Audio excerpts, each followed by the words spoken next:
Judge Jeanine, one of our favorites, in for Hannity tonight. Well, hey, Judge. Thanks so much. And I've got to tell you, Tucker, I always want to stay on your good side.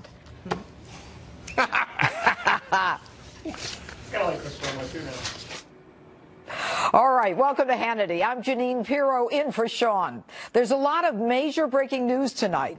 We start with President Trump and Republicans scoring a major victory and keeping a huge promise to the American people by passing a historic tax cut bill.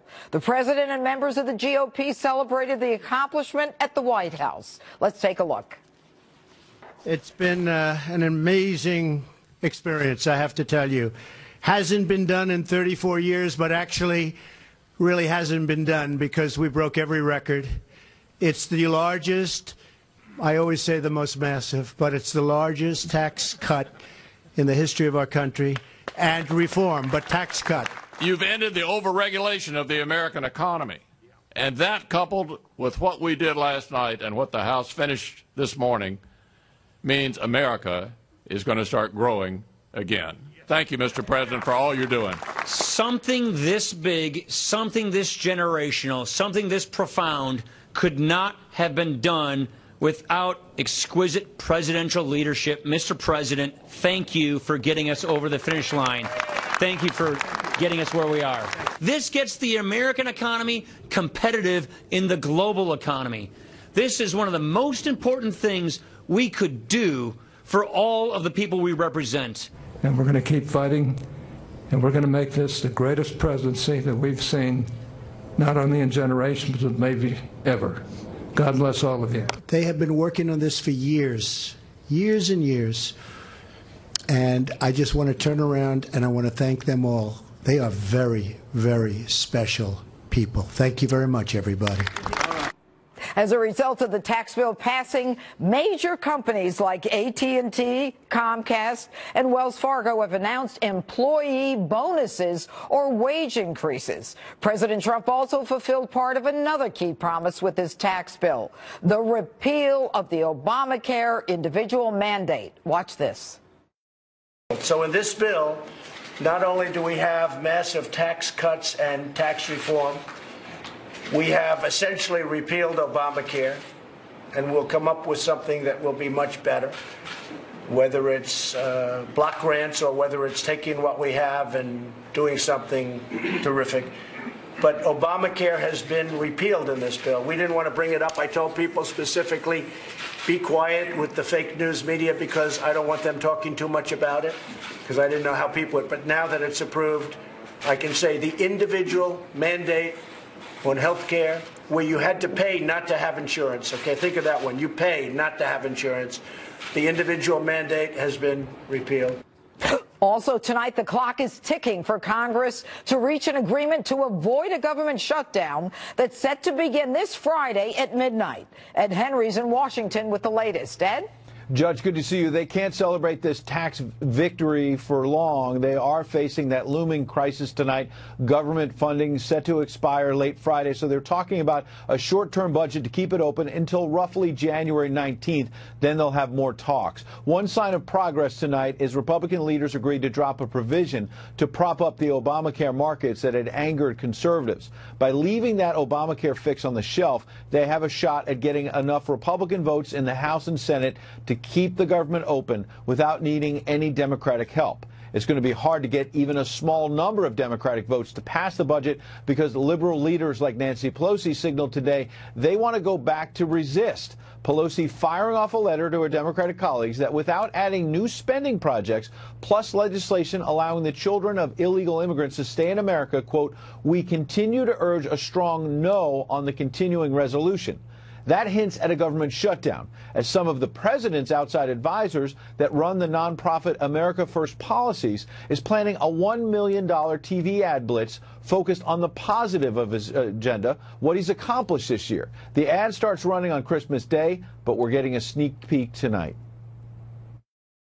Thank you, President Trump. Thank you, President Trump. Thank you. Everyday Americans are standing up to thank President Trump. Thank you so much for making America great again. Thank you for cutting my taxes. Thank you for fixing our economy. Thank you for keeping my family safe. Thank you for putting America first.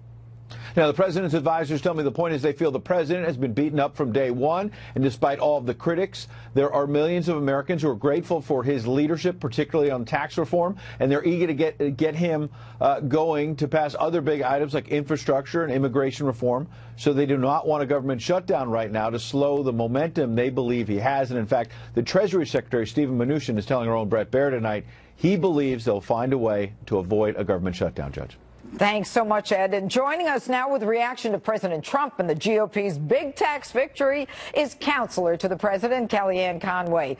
Good evening, Kellyanne. I'll bet it was an exciting day at the White House. It has been indeed. There's a buoyancy and a vibrancy. You saw it there on full display. You saw the president really calling out by name the leaders in the House and Senate, the chairman of the different committees, and really the rank and file Republicans. Unfortunately, there were no Democrats there because none of them took an opportunity to give tax cuts and relief to our job creators, to middle class families. And they're going to have to go home this Christmas and all next year and explain why they insisted this was a tax cut for the rich when just today you had major companies say they're going to give bonuses and other charitable contributions to their employees. Are those employees receiving, those hardworking men and women, the rich?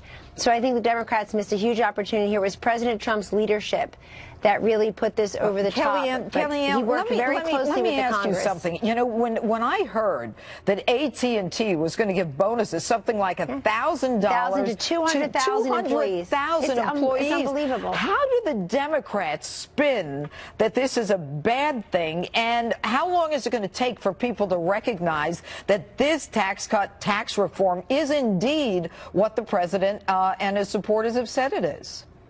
Indeed, I think they'll see it right away. And somebody at the podium today was making a very good point that there are a couple of dates for Americans to look at, Janine. One is January 1st. Starting next year, literally, we'll have a different kind of tax code that we all live under.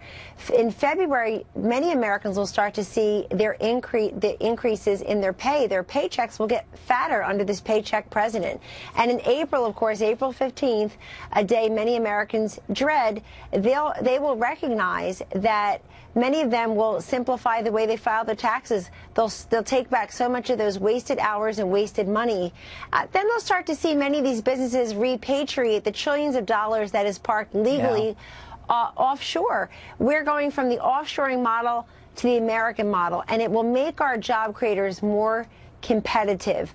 I think today was a real turning point in terms of showing that the Congress and the presidency can work together, president can work together to deliver for the American people. This was not a campaign promise. This is a moral imperative for people who deserve to keep more of their money. And you know, what is sometimes overlooked in this whole thing is that the repeal of the individual mandate, the requirement that people who don't buy insurance are going to be fined by all of those additional hirees at the IRS, and I assume that they won't be there much longer, you know, is something that is it's a good thing?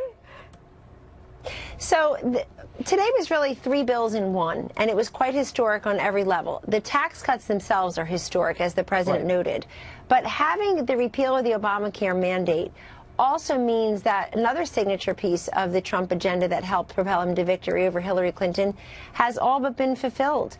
That the Democrats who took the chance on the Obamacare mandate, insisting that that individual mandate would attract the young and healthy to the exchanges, it did not do that. The young and healthy were too smart. They wouldn't do it. And the whole thing collapses. You know, 30 million Americans, Janine, don't have health care as we speak. The insurers all fled the exchanges. It became prohibitive for them. And the third thing in this 3-for-1 was ANWR. This has taken 40 years for a president and a Congress to pass what others, including President Reagan and Presidents Bush's, tried to do, which is start drilling responsibly so that we are more energy dependent on America. We create those jobs. We tap those resources. I mean, some of the estimates are truly incredible. But all of this put together America is going to see almost immediately what a difference there is in the economy. And let's face it, Janine, the tax cuts is the centerpiece of what's been regulatory rollback, energy independence, and really a booming stock market for the entire year he's been president. Well, and you know what's interesting is they say that, you know, the booming stock market is, you know, it's not even reflecting the confidence that we're going to be seeing once it happens. But I want to ask you about this deal on DACA and the continuing resolution, the possibility of the government shutdown Friday, I believe it is. Now, do the Democrats, none of whom voted for this tax cut, do they have any leverage as it relates to the continuing resolution and forcing some of the issues that they'd like to have passed? They have a great deal of explaining to do, I believe, as to why none of them could admit that individuals and employers in their states and their congressional districts would benefit from this. It's very clear they would. So they'll have to explain that in due course. On the continuing resolution, we feel confident and we are very hopeful that the Democrats will not allow petty partisan politics to get in the way of keeping our government open and funding obligations to the military and elsewise. Now, on immigration, people should review the president's entire 70-point immigration plan, Judge Janine, because in it you will see everything from DACA to ending chain migration to ending this visa lottery program to having thousands more ICE agents on the border so that we can get more security. We have a 50% decrease in illegal crossings since he was elected. We want the poison out of our country. 90% of heroin, the president has said, comes through the southern border. We have fentanyl coming in. And so all of this adds up to a president who's put forth a 70-point immigration plan, including a merit-based system, and everybody should read it and not just focus on any one component. But we don't have to worry that DACA is something that they can leverage before the continuing resolution and that the CR will pass, correct?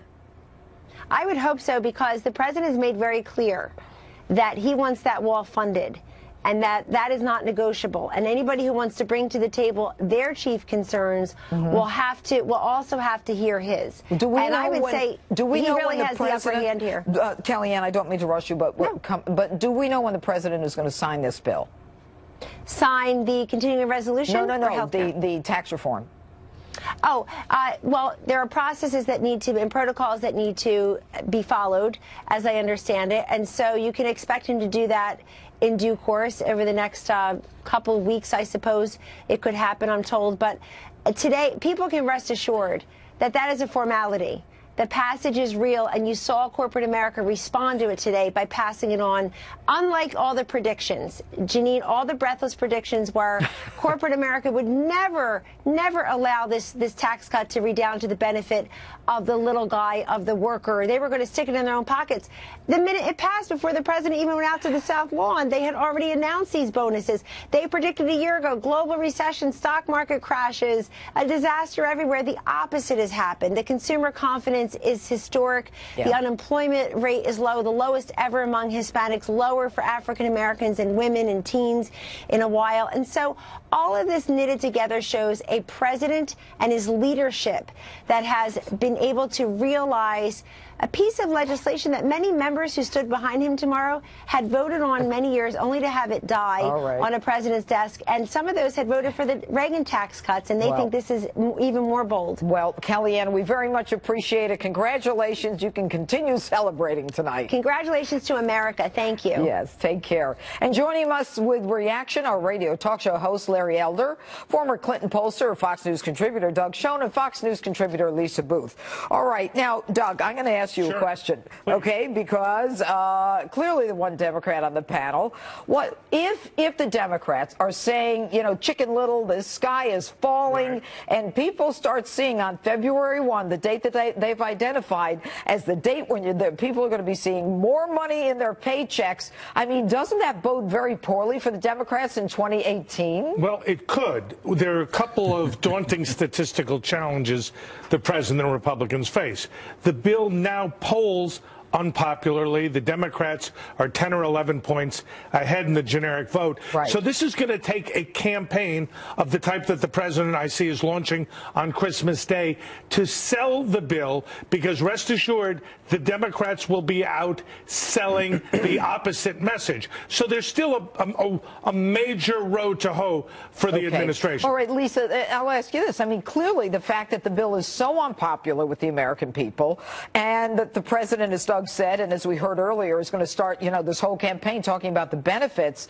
The Democrats really are in a bad situation if indeed, this bill delivers what they say it's going to deliver, which is that, 80% of households are going to get a tax cut. Middle incomes, 90% are going to pay less. What do the Dems do when that happens? Well, and especially because Democrats have set the bar at saying that this is going to be Armageddon. This is apocalyptic. Don't look right? at me, Lisa. I know, you're not like that. But so when you set the terms in that ridiculous of a manner, of course it's not going to be that. As you mentioned, 80% of Americans are going to see tax cuts. And the reason why that this is polling so poorly is largely in part because of the media. They carry the water for the Democratic Party. Look at the Associated Press. After the House passed this bill, they sent out a tweet breaking, and all it mentions is the fact that this is getting done after 3 decades, mentioning steep tax cuts for businesses and the wealthy. Didn't mention anything about the middle-class families who are the beneficiaries of this bill. Because those are their talking points. Larry, what's your take on all this? Ultimately, this bill will be judged by its results, just as the American people judged Ronald Reagan by its results. And that is why Ronald Reagan's second tax cut bill, only 3 senators opposed it. Among them was not Ted Kennedy. The soul of the Democratic Party has switched Kennedys from Jack Kennedy to Ted Kennedy, and has now gone from Ted Kennedy to Bernie Sanders. That's where these guys are. The American people will see a raise in their checks. They will see greater economic security, and that's what will determine whether or not the Republicans do well or badly in 2018, and whether or not Donald Trump is reelected in 2020. What about, Doug, what happened with AT&T? Yeah. The 200,000 people getting $1,000. I mean, the bill hasn't even been signed yet. The stock market, they say, hasn't been factored into the rise, which is historic. I mean, how do they continue to be able to sell this to the American people that the Republicans are bad for the economy? Well, there's a simple talking point that they have to rebut, which is the highest rate is 37 on individuals, 21 on corporations, ipso facto, a break for the corporations. But you make an important point, Judge, which I think deserves to be underscored. The administration needs help. They can't do it on a partisan basis. And if I was with the president, I'd say, Mr. President, great that you thank Paul Ryan and Mitch McConnell. Don't mention their names again, because they're really, But it's not just the bonus. You got to get the corporations and working people out speaking in favor of the bill. And it's not just the bonuses, though. There's also investments, because Comcast has also announced $50 billion over the next 5 years. AT&T said that if tax reform got done, that they would invest $1 billion. So we're going to see more investment. But that's a little long term. I mean, this is so immediate. But this is unbelievable. But I think when Americans see that, though, they recognize the impact of this. And Republicans do have to sell it, and they have to sell it against the odds of the media being against them. But I think they can do it, and that's what they're going to do when they go home to their states and their constituencies. And Larry, don't you agree that this is one time where, irrespective of what the mainstream media says, when Joe Smith gets his his paycheck and he looks at it and he sees a difference on February 1, he's going to say, whoa, this is real. Absolutely. And there's one other thing that we haven't talked very much about, and that is that this bill gets rid of the death tax. Guess who's opposed to the death tax? The National Black Chamber of Commerce. The head of Black Enterprise, the founder of Black Enterprise, also wrote op-ed pieces against the death tax. I thought Donald Trump disliked people of color. I thought he didn't like black people. He also praised Tim Scott, the black Republican from South Carolina, who helped him push this bill through. I thought Donald Trump did not like people of color. Oh, my goodness. Maybe some people are going to have to rethink some of their assumptions. God forbid. Well, and you know what? I have to tell you, Larry, and I'll go to you, Doug. I mean, hearing Tim Scott today. He was talking about, and you know, every one of them was so genuine who got up, you know, with their, not just their satisfaction with the bill finally passing, but you could feel it was emotional, where Tim Scott says they are investing now in opportunities. Trillions are going to go into the poor communities. Sure. A couple of things. Look, I think Lisa's right, much as she likes to castigate Democrats. Can you say that again? No, I will say it again, because this has to get sold by people other than politicians. And they have a real problem in blue states, because there are... New York, New Jersey, California, Connecticut, forget it. Well, that's right, but I think there are 15 or 20 Republican congressmen up there and another 10 or 15 on the West Coast. Look, the House could swing based on the elimination of the deductibility of state and local taxes. They need a special job in blue states to sell the broader benefits. They need to do it on a broad scale basis without the political class involved. It's the big, beautiful tax cuts, right? Everyone wanted for Christmas. Except when the taxes go up in those states. And you know, and Lisa and Larry, I just have a little time left. I mean, you know, for those states where state and local taxes are no longer deductible, there's a limit, you know, on on mortgages. I mean, that's Joe Smith, too. Yeah, I mean, that is going to be a tough sell. I mean, this is one of the areas where those members of Congress in those states were concerned about that, the House members. So I think it is a concern for Republicans. Okay, all right. And Larry, just finally, I've got to go in a second, but your take on how they're going to deal with it? Obama gave us a 2% recovery. Ronald Reagan gave us a 4% plus recovery. Got overwhelmingly reelected in 1986, 49 states to 1. Wow. I wouldn't worry too much if we get a 4% GDP growth. All right. We're lost in the House, 2 in the Senate. Thank you all. Got heartbreaking. Coming up, Democrats and the media are completely losing it over the Republican tax bill. We'll show you the latest out-of-control examples. Plus, a Fox News exclusive report, Congress plans to issue new subpoenas over conflicts in Deputy FBI Director Andrew McCabe's testimony yesterday. Congressman Raul Labrador and Greg Jarrett and Pam Bondi will react next. Stay with us. Welcome back to Hannity. Republicans officially passed their tax cut plan, and predictably, Democrats and the media did their best to paint the bill as a disaster for America. Take a look at this. In this case, it seems like this is the wrong tax cut at the wrong time, directed at the wrong people. It was a classic bait and switch. They dangled out there for the middle class. They're expecting a tax cut. And what it's really doing is helping the corporate special interests as well as the wealthiest in this nation. I'll ask you plainly, are you living in a fantasy world? Now, we know they're popping champagne down Pennsylvania Avenue. There are only 2 places where America's popping champagne: the White House and the corporate boardrooms, including Trump Tower. Otherwise, Americans have a lot to regret. After all the president's promises, after all Republicans' brazenly transparent misrepresentations to the American people, the true face of what Republicans stand for has been revealed. Well, it is a victory for billionaires like Donald Trump. It's a victory for wealthy campaign contributors like the Koch brothers. But this is a disaster for the American people. In response to the bill's critics, President Trump tweeted, quote, "The tax cuts are so large and so meaningful, and yet the fake news is working overtime to follow the lead of their friends, the defeated Dems, and only demean. This is truly a case," he continues, "where the results will speak for themselves starting very soon. Jobs, jobs, jobs." And joining us now with reaction is author and host of The Dana Show on Radio America, Dana Loesch, America First Action spokesman and senior advisor, former Milwaukee County Sheriff David Clarke, and incoming Heritage Foundation president Kay Cole James. All right, good evening. I have to tell you, and I'll start with you, Dana. I mean, Armageddon, the wrong bill at the wrong time. Are you living in a fantasy world? I mean, don't they totally lose their credibility? They do lose their credibility. Imagine they wanted to increase and keep high Americans' taxes for Christmas. Not a single Democrat was supporting this bill. You're not going to be able, they cannot lie to the American people when the American people see that they are keeping more of their money, because these are going to kick in really quick.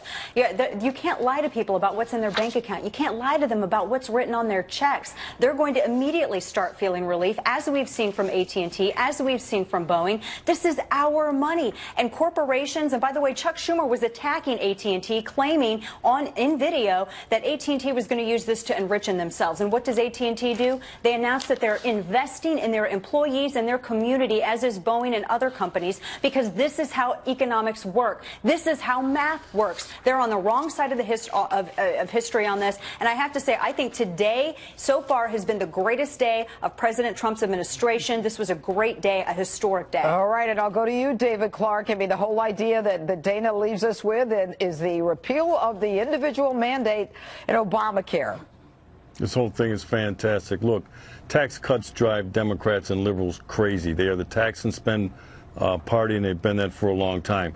President Donald Trump knows that this economy, in order to get it kick-started, needed fuel. That fuel was this tax reform and tax cut bill. There's been nothing but good signs out of this economy since he's taken office in January.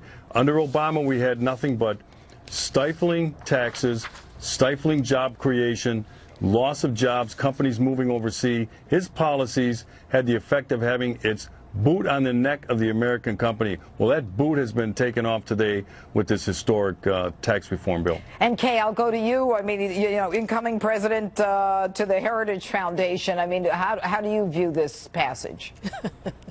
Well, first of all, you know, it's an exciting Christmas for me, coming to the Heritage Foundation, and then the president and the speaker and the majority leader delivering a present like this for all Americans. You know, facts are stubborn things, and no matter what the Democrats say today, the reality is the American people are going to see those tax cuts in their wallets. They're going to see them in their paychecks. They're going to see it in the jobs that are being created. And no matter what they say, no matter how they try to demagogue this issue, the reality is Americans got a wonderful gift today. And, you know, I don't think that the champagne is being popped in corporate boardrooms, but the reality is there are some American people sitting around their kitchen tables this evening that have a lot to be grateful for to this president and to this Congress. And Dana, clearly, I mean, this is a great time of year. So when I hear the Democrats saying it's the wrong bill at the wrong time, I mean, first of all, this is the best time to do it. That's just my take on the holidays. But more than that, Dana, if they're really that angry about it, this continuing resolution that's coming up, you know, the government shutdown on Friday, I mean, they would shut the government down. I mean, but they're not going to oppose this, are they? The continuing resolution. And they shouldn't be. They shouldn't. They shouldn't oppose this, and they shouldn't try to shut government down because they're having a tantrum over Americans getting to keep more of their own money. You know, according to Democrats, there's no good time to allow Americans to keep more of their own money. and Judge Janina, I want to add as well, for individuals that are so upset that the government is allowing them to keep more of their own money, this is just the minimum. I want to remind people, they are free. We live in America. God bless the USA. They're free to pay more to the government if they so choose. They can write a check to the Treasury and they can pay more. They don't have to listen to the government's minimum suggestions in terms of tax brackets. They can pay 50%, 60, 70, 80, 90, 100% of their income to the government. That's their choice. But David Clark, what do you say to those who say that it has a negative impact on the debt, that it's going to increase the debt? Well, you know, that stuff remains to be seen. But here's the issue for the president today. He has to get this economy going. He's already done that. But this thing is going to pick up steam. And if the Democrats don't get out of the way, they're going to get run over by this robust economy. They're trying to throw a wet blanket over this historic occasion, but it's not going to work. The American people sent Donald Trump. Like I said, the only person in Washington, D.C. who's actually created jobs has been Donald Trump. He understands the role that the politics can play in either stifling the economy or giving it juice. So this is good. And as soon as this thing really takes off, I think it's a good night for the Democrats. All right, and you know, I'm going to ask that we listen to some sound from Representative Jackie Speier, and then I'll go to you. This is the ultimate bad Christmas Carol story. This may be the most shameful day in the history of Congress. Wealthy Americans, big fat Christmas present for you. Tiny Tim, we're taking your crutch away from you and all the other kids in this country, and we're putting a lump of coal into your Christmas stocking. It's shameful. It should not be happening in this country of so much wealth and so much greatness that we would allow these children and the 370,000 pregnant women in this country that also rely on CHIP, that we would shut them out of health care. Kay, this is the same congresswoman who said last week that the president was going to fire Mueller, that when everybody went on vacation, he was going to do it, and she had it on, you know, a good reason that this is what was going to happen. She was clearly wrong. The president came out a minute later and said not. But Kay, what do you think? That is just absolutely shameful. I mean, to use Tiny Tim, come on now, and his crutch. The reality is the American people are not going to fall for that. Democrats have got to come up with something better than that. You know, we hold at the Heritage Foundation, we hold everybody's feet to the fire. Yes, Democrats you do. and Republicans. We really, really do. And when Republicans are wrong, we'll call them on it. We're just getting started, by the way, on tax reform. There's much more that we can do. But going before the American people with Tiny Tim at Christmas, come on now. Well, you know what? And this is the biggest tax reform, certainly in 31 years. But I think it's all going to bode well for Americans. I want to thank you, Dana, David, and Kay, for being with us tonight. And coming up, a breaking Fox News exclusive report. During his testimony yesterday, Deputy FBI Director Andrew McCabe had conflicted statements from other previous witnesses. Greg Jared, Pam Bondi will have reaction next. Stay with us. Back to Hannity. We are learning more about FBI Director Andrew McCabe's 7-hour appearance before the House Intelligence Committee last night on the ongoing Russia investigation. Congressional investigators are exclusively telling Fox News that McCabe's testimony contained numerous conflicts with statements made by previous witnesses. According to these sources, the big issue at hand is whether McCabe told the truth about the FBI's probe into the anti-Trump dossier and the exact time frame when he found out that it was funded by Hillary Clinton's campaign, as well as the Democratic National Committee. Due to McCabe's alleged discrepancies, Republicans on the committee are planning to issue fresh subpoenas next week on Justice Department and FBI personnel. Joining us now with reaction, Republican Congressman Raul Labrador. All right, good evening, Congressman. Thanks so much for being here. You know, this 7-hour testimony by McCabe seems to present a lot of paradoxes that, you know, apparently these guys don't have their stories together, which suggests to me as a judge that somebody's lying. Oh, we have a major problem. We have the Department of Justice that has an issue with the subpoenas that have been issued. They haven't answered all of our questions. But most importantly, you have an investigation that was started that it appears now for political reasons. The Democrats have been claiming that there was collusion between the Republicans and the Russians. And what we're finding out is that there was a collusion, but the collusion was between the Democrats, the Department of Justice, and the people who were doing this dossier. So we have a problem, and we need to get to the bottom of it. Well, I must tell you, Congressman, that I had a couple of your fellow congressmen on Justice last Saturday night, and they said that they had gotten approval to start with the subpoenas as quickly as possible, given the resistance by the FBI as well as the Department of Justice. It must frustrate you as an elected congressman that, for some reason, the FBI thinks that they're above everyone when in fact they clearly are not. Well, we had the FBI director in our Judiciary Committee, Christopher Wray. And he promised us that he was going to get to the bottom of this. We also had the chief deputy at the Department of Justice, and I believe that they're going to get to the bottom of this. I think they're investigating it. You have an investigation going on with all these different members of the previous administration. But as you know, it would be very difficult. If you were a prosecutor, it would be very difficult to trust what these people were doing if you knew that they had a bias against the person that they were prosecuting. But you know what, even beyond that, when you say, you know, that Deputy Attorney General Rosenstein and Christopher Wray, head of the FBI, promised they would get this stuff to you, well, they haven't gotten this stuff to you, have they? No, they haven't, and they need to. So why do you have confidence in them?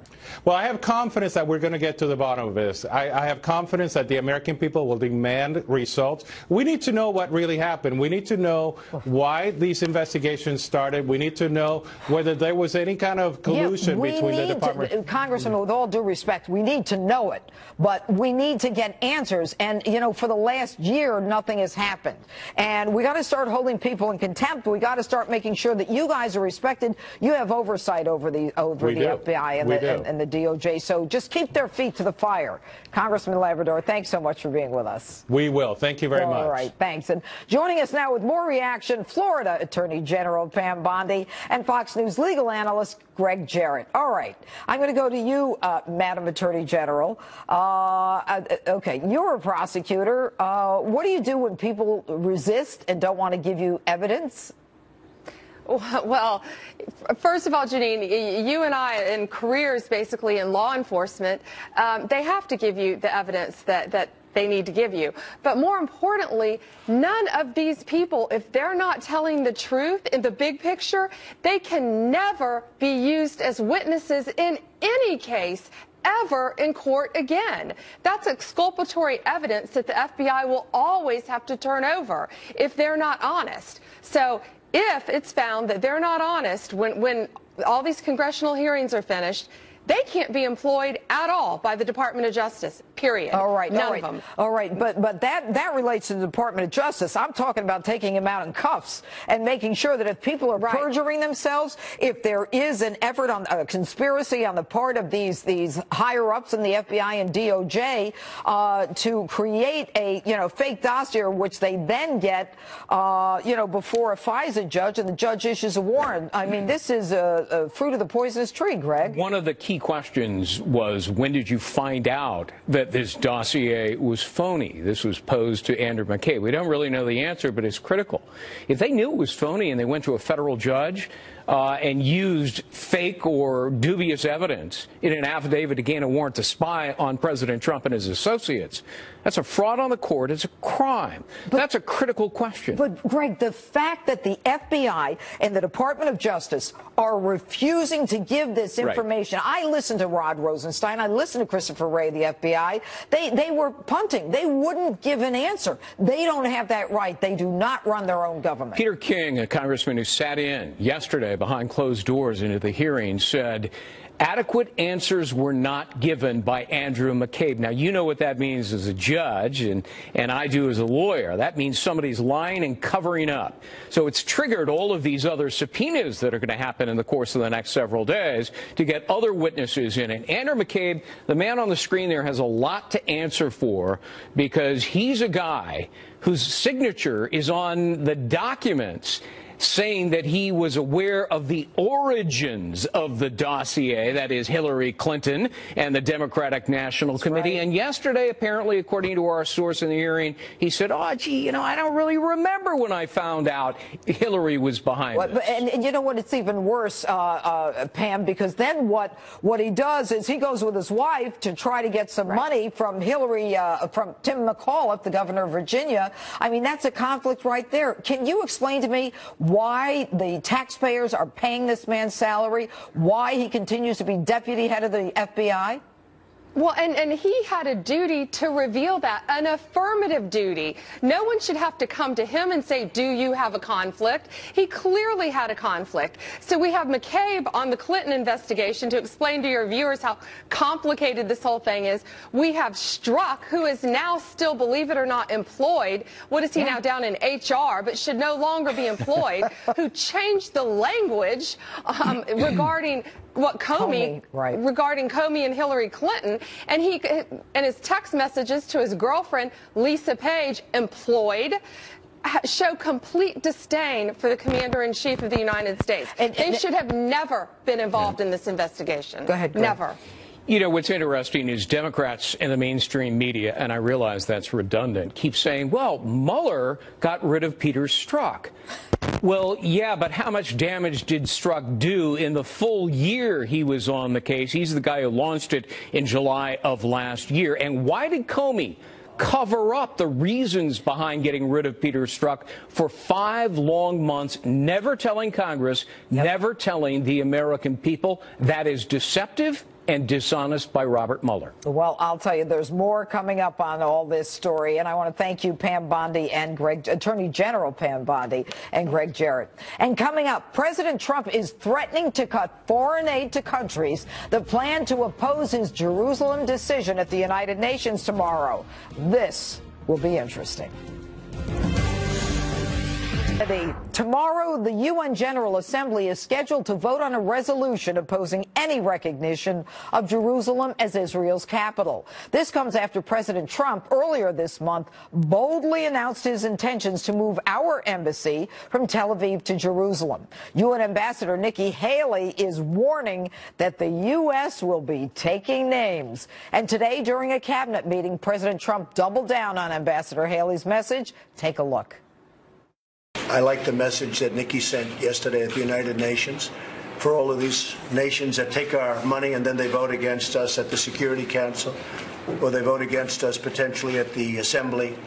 They take hundreds of millions of dollars and even billions of dollars, and then they vote against us. Well, we're watching those votes. Let them vote against us. We'll save a lot. We don't care. But this isn't like it used to be, where they could vote against you and then you pay them hundreds of millions of dollars and nobody knows what they're doing. So, Nikki, that was the right message that you and I agreed to be sent yesterday, and I've had a lot of good comment on it, believe me. People are tired of the United States. The people that live here are great citizens that love this country. They're tired of this country being taken advantage of, and we're not going to be taken advantage of any longer. And joining us now is Israel's ambassador to the United Nations, Danny Danon. All right, Danny, I love the idea of taking names. I love the idea of, you know, you're not going to do this to us anymore. But is it anyone's business where the United States decides to put its embassy in a foreign country? Good evening, Judge. The UN has no right to tell Israel where the capital of Israel should be. And the UN has no right to tell the U.S. where to put the embassy of the U.S. in Israel. The audacity of the UN must stop. And I think tomorrow we will see another session of bashing, not only of Israel, bashing of the U.S. And no resolution that will pass can change the reality that Jerusalem is, as always will be, the capital of the state of Israel. You cannot change that. You know, so many presidents have promised that they were going to do it. What is it about this president that, I mean, obviously he's much stronger. But why would they promise it and not deliver? What was the harm to them? Were they afraid of these other countries? We see a different kind of leadership, and we appreciate that. It was a courageous, bold decision of President Trump. And not only that, also the veto of Ambassador Haley in the Security Council. Last year, I was in the Security Council, last December, and there was another resolution. And the previous administration supported that shameful resolution. We see the change. We appreciate it. This is the way to handle the UN, to come with your values, with your ideology, and to change the UN. We need to reform the UN. And clearly the president is going to do that. He talked about it with NATO, and now he's talking about it with the UN. But what money? I mean, is there money to individual countries that can be impacted by, you know, the United States saying you don't vote with us, we're not going to give you money anymore? Well, that's for the president and Ambassador Haley to decide about that. But there's a lot of hypocrisy in the UN, and if you give money to those countries, I think you should demand from them. That's what we do when we support countries. I called many ambassadors today, and I told them, we support you. you. We share technology, cybersecurity, defense. So now we need you tomorrow at the vote. If you do not support us, we will also take notes. Why? I mean, even the United Kingdom, I mean, you know, they're always supposed to be considered an ally. Why do they feel that they should have a say as to where Israel has its capital or the United States puts its embassy? They think that they support the peace process, but it's exactly the opposite. They don't support the peace process. They support the Palestinians' ideology of incitement, of running away from a dialogue. The only way to move forward is to have direct negotiations between the Israeli and the Palestinians. And the president's decision is the right move,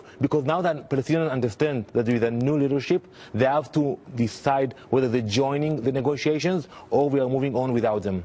And so, I mean, by saying that, you know, this is going to disrupt the peace process, that's just their excuse. In fact, it hasn't gone forward for a long time. Maybe this is the way to do it. Look what happened in the last 20 years. So many emissaries, so many summits. Nothing happened. I think this is the right approach, and I think the president will be engaged with the peace process. I think so. Anyway, thank you so much, Danny Gannon. Coming up, more Hannity right after the break. Stay with us.